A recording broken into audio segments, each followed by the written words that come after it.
Kamala Harris wails uncontrollably in a new unseen interview where she's seen ducking question after question on President Biden's decline. She gives her usual order of word salad when the journalist unexpectedly calls her out for trying to dance around one of the biggest controversies of the former president's administration. You will not believe it. We also have Hakeem Jeffries acting very Looney Tunes later, as he could barely stand and defend the atrocious actions of his party, while J.D. Vance respectfully takes on a heavy question at a Turning Point event just now, because unlike our former vice president, he actually answers and embraces the questions. And if you think conversations like this matter, please like, subscribe, turn on the bell, and let's jump right in. Joe Biden, then, to put it on him, wasn't his refusal to recognize his own frailties the reason that you faced a nearly impossible task? I ran against Donald Trump for president, and Donald Trump ran on a platform that was, in large part, I believe, misrepresenting his intentions to the American people. I do believe that there are a fair number of people that voted for Donald Trump who believed him when he told them that his first priority on day one is going to be to bring down prices, and he didn't. And you combine that misrepresentation of intention with also what was at play in terms of massive amounts of mis and disinformation. Now, forgive me. And a truncated calendar in terms of the clock. I want to interrupt you because that is a world-class pivot, but it is not the question that I asked you, which is about Joe Biden's failure to recognize his own frailties and what that did to you. The question is about Joe Biden. Are you still reluctant to criticize the former president? In what regard, please? Well, just in terms of that question. So you went on. What exactly would you like to ask? Do you see how puzzled she is? She is about to go so unhinged. She's like, what exactly do you want to know? Like, miss, this is an interview. She's asking you questions, and it's almost like she's never been asked a hard question in her entire life. It is so weird. I'm going to keep playing it out because the rest just gets worse. Ask. Be more specific, if you don't mind. Was it Joe Biden's decision, his failure to recognize his own frailties in that position, that put you in the position that made it almost impossible to win that race? He was not frail as president of the United States. But he had frailties. We all saw the debate. I do believe that Joe Biden had the capacity to be president of the United States, and I have never doubted that he had the capacity to be president of the United States. If you want to talk about whether he had the ability to endure what a race for president of the United States would require in that political environment in 2024, as I've said in the book, I had concerns. I'm just wondering, is there a reason why you won't go to that prolonged frailty question? Well, we saw the debate, we saw the difficulty he had marshalling his thoughts. I have answered that question. I do not believe I think it's just hard watching the debate to see how there could not be a problem long term with someone who can't marshal their thoughts. I'm not saying his acuity wasn't present. I talked about that in the book, and I also mentioned the context in which that debate occurred. And you'll probably remember how I talked about that in terms of what his travel schedule had been, that what he had been enduring in terms of the timing of that debate. I talk about it extensively in the book. I'm not shying away from that. That's why I wrote it in the book, because I do know it's a question people had. She is so cooked. It is an indefensible position. And I love how Kamala Harris keeps going back to this idea that, oh, I already covered it. It's in the book. Ma'am, has anyone read your book? The fact that she keeps having to bring up her book in different interviews tells me that not a lot of people are actually reading her book. And I just think that is hilarious. All right. The reporter is asking if President Biden's refusal to recognize his own frailties made Harris's job nearly impossible, which actually sounds like a pretty fair question. I mean, Kamala Harris, you are literally on a book tour wailing about the fact that you only had 107 days to run an entire presidential election, alluding that you believe that the short runway is obviously a factor that contributed to your loss. But what does Kamala Harris do? Instead, she goes back to the one thing that Democrats love to do, which is not talk about the problem and only talk about Trump. But Ferguson wasn't having it. She cuts in and says, I want to interrupt because that's a world-class pivot. That is not the question that I asked. And this took Kamala Harris for a spin. This is the exact moment that Kamala Harris knew that she was cooked.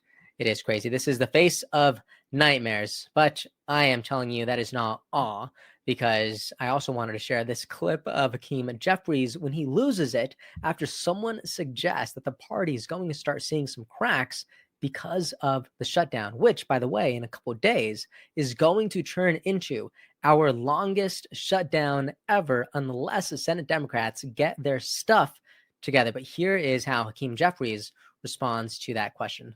Senator Fetterman has been critical of Dems' opposition to the CR. We're starting to see some cracks in your conference, too, where Josh Gottenheimer has said that he thinks the deal that Leader Thune has put on the table, which is a vote on an extension of the Affordable Care Act tax credits, is a fair deal if you reopen the government.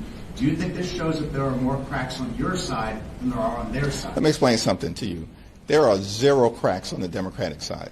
I bet Hakeem Jeffries thought he sounded so cool when he was saying this. All right. And you know what? I don't like to make any predictions about the future because I know that's impossible. But I will say this from a purely psychological and communicative viewpoint, you can tell that this man has seen the cracks and that this dam is about to break. So my prediction is that the stronghold, that is the Senate Democrats right now, will begin to fall. And there will be at least 7 Democrats who will follow to get back to work for the American people. Even Mike Johnson takes his time to torch Democrats like Chuck Schumer and Jeffries, attacking not only their leadership, but calling them irredeemable.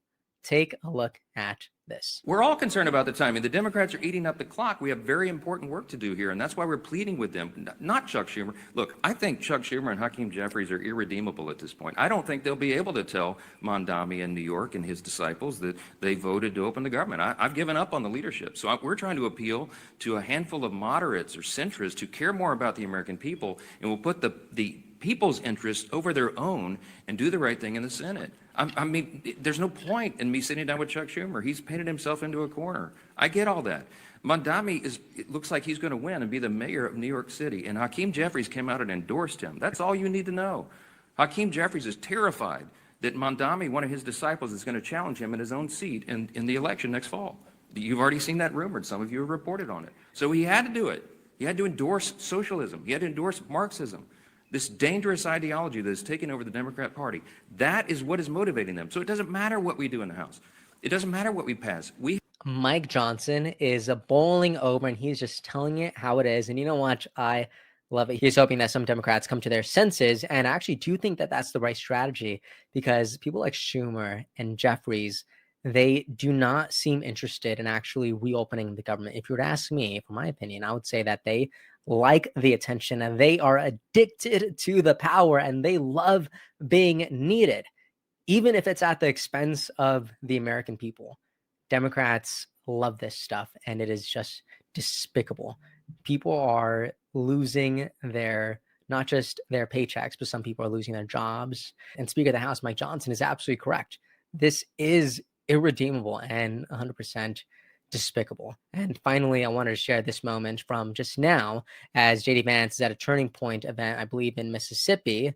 He took a serious question, and again, instead of deflecting, he actually answered it head on. This was a question about immigration. Check it out. Out policies that hurt us, and these policies are not even solving the problems. These policies are just creating chaos. Ma'am. Okay, so again, I'm gonna finish answering the question, and then if I've answered all 9 of your questions in less than 15 minutes, then we can keep on going. We got to have a little fun, right?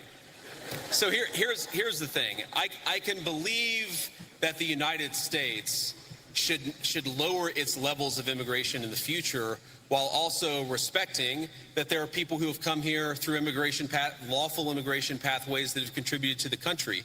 But just because one person or 10 people or 100 people came in legally and contributed to the United States of America, does that mean that we're thereby committed to let in 1 million or 10 million or 100 million people a year in the future? No, that's not right. We cannot have, I'll go and finish. We cannot have an immigration policy where what was good for the country 50 or 60 years ago binds the country inevitably for the future. There's too many people who want to come to the United States of America, and my job as vice president is not to look out for the interests of the whole world. It's to look out for the people of the United States. You know, one of my favorite things about JD Vance is really how normal he is. Not only is he a person who just likes to crack jokes, as we just saw right now, but he also makes a insane amount of sense. He brings up that the story that was true decades ago cannot be the story that we continue to write for the future, because things have changed. And it's true. While Kamala Harris pivots when things get uncomfortable, JD Vance looked this person straight in the eye and gave them the honest truth, even if it's not what they wanted to hear.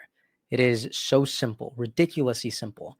But coming from the Biden administration, it is so refreshing to see. It is no wonder why people like Benny Johnson have this to say. He writes, "Please don't miss this. Tonight was just remarkable. When have you ever seen a sitting vice president take hostile questions for a straight hour from the American people? No vetting, no screening. JD Vance took the fire tonight and crushed it, proving he's 48 every day." Riley Gaines also wrote this: "JD Vance is so good on the fly. No doubt he's our next president." Link Lauren agrees, Burt Macklin, FBI agrees, and I know it's a fictional character, but I think he's great anyways, and I love Link Lauren, independent host of Spot On, I believe. I love it. Anyways, I'd love to know how you feel about this. How are you feeling about JD Vance these days? If you're asking me, more and more, I think 48 makes a lot of sense. But tell me what you think, from Vance to Harris to Johnson. I'd love to know what you think about all this in the comment section. And if you made it this far, please like, subscribe, turn on the bell. It really does mean the world to me. And I will see you all next time. Episode's over already? Geez, that was fast. Well, they say beautiful things do not last forever, but feel free to watch and listen to another one of these episodes if you're interested in those conversations as well. Also, this next part is huge. Make sure to obliterate that like and subscribe button and turn on the notification bell so you never skip a beat. I also have a newsletter where we dive into the news, politics, and ideas that shape our future. If you're interested in signing up, I'd really appreciate that. Anyways, that's the end of this episode. Thank you so much for watching and listening, and I'll see you next time.